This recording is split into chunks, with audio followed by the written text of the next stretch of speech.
વધુ એક મહત્વપૂર્ણ સમાચાર પ્રાપ્ત થઈ રહ્યા છે। દિયોદર એપીએમસીના નવા ચેરમેન પદને લઈને ચૂંટણી યોજાશે।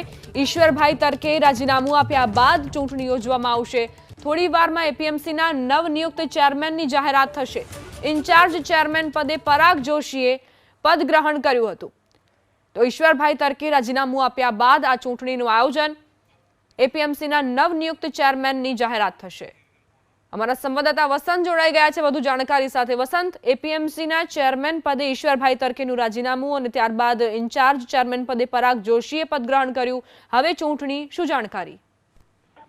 બિલકુલ, જો વાત કરવામાં આવે તો જે દિયોદરની એપીએમસીની ચેરમેન પદની આજે ચૂંટણી યોજવામાં આવી રહી છે। ખાસ કરીને જો વાત કરવામાં આવે તો દિયોદર એપીએમસીના વર્તમાન ચેરમેન ઈશ્વર તરીકે પાસેથી રાજીનામું લઈ લેવામાં આવ્યું હતું, કારણ કે જે રીતે એપીએમસી અને જે ચેરમેન અને ડિરેક્ટરો વચ્ચે ક્યાંક વિવાદ હોવાનું સામે આવ્યું હતું, જેના કારણે જ એપીએમસીના ચેરમેન ઈશ્વર તરક પાસેથી રાજીનામું ભાજપ દ્વારા લઈ લેવામાં આવ્યું હતું। કીર્તિસિંહ વાઘેલાને ઈશ્વર તરીકે રાજીનામું સોંપ્યું હતું, પરંતુ ફરી એકવાર નવા ચેરમેન માટે હાલ આ એપીએમસીમાં જે ચૂંટણી છે તેની ચૂંટણી પ્રક્રિયા શરૂ કરી દેવામાં આવી છે। ખાસ કરીને જો વાત કરવામાં આવે તો રાજકીય ગરમાવો જોવા મળી રહ્યો છે।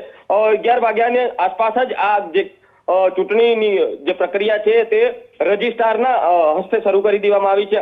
હવે દિયોદર એપીએમસીને નવા કોણ નવનિયુક્ત ચેરમેન મળે તેને લઈને હાલ તો રાહ જોવાઈ રહી છે।